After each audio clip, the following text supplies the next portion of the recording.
Madam El Tahri, you're a businesswoman from Egypt taking part in the OECD-MENA Investment Initiative.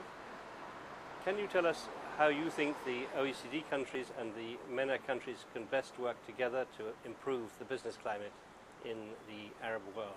Well, I think what OECD brings to the table is the very diverse world of experience that has been well put for many years. And bringing in the MENA with its diversity in terms of different countries, a lot can be shared of that experience and trying to replicate it, and not just bringing the two worlds together, but to a great extent sharing the experience of how you can develop a relatively less developed part of the world, but actually has the potential to become a huge resource in its future, complementing whatever the OECD does have. Are there particular problems facing women entrepreneurs in the Arab world that can be addressed? Well, I think entrepreneurship as a whole, maybe not just as women, is not a culture that may have been bred in over the many socialist years of.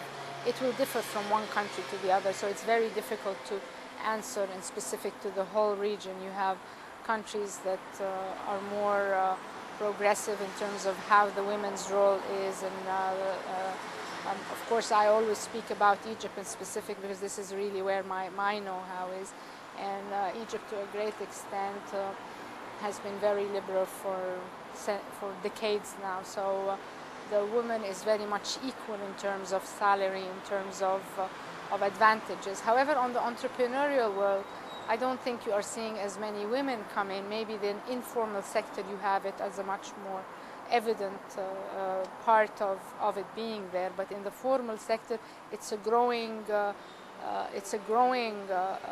part, and I think that this can actually benefit a lot with a more structured approach. So what message would you have for a young woman today who is wishing to enter into entrepreneurial activity in a country in the region? I actually would encourage it, and I would encourage it tremendously.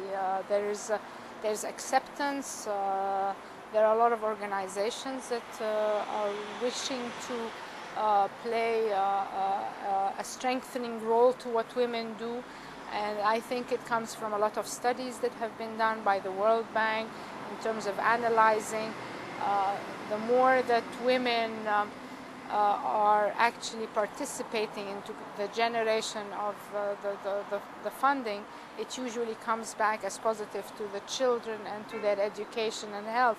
So to a great extent, a woman's ability to become part of the funding in a family is much good for the younger generation. So it is actually a very positive thing. It does not mean you have to be married, but the starting of it is actually as an entrepreneur myself, I think it has, I've learned the lessons. I'm helping a lot of the youngsters in terms of how you can coach them and train them. And I think as OECD and the different entities that actually are today looking at that, it is of real, timely, needed support. Mm-hmm. And so you'll be participating in the meeting in Marrakesh in November. Yes, I will be. What do you hope for from that meeting? Well, I think I very much like the action plan that we had reached today in terms of the priorities of the issues that were discussed around the table and brought up to the forefront as things that need to be addressed before the Marrakesh meeting in order for it to be part of what would be advocated. Thank you very much. Thank you very much.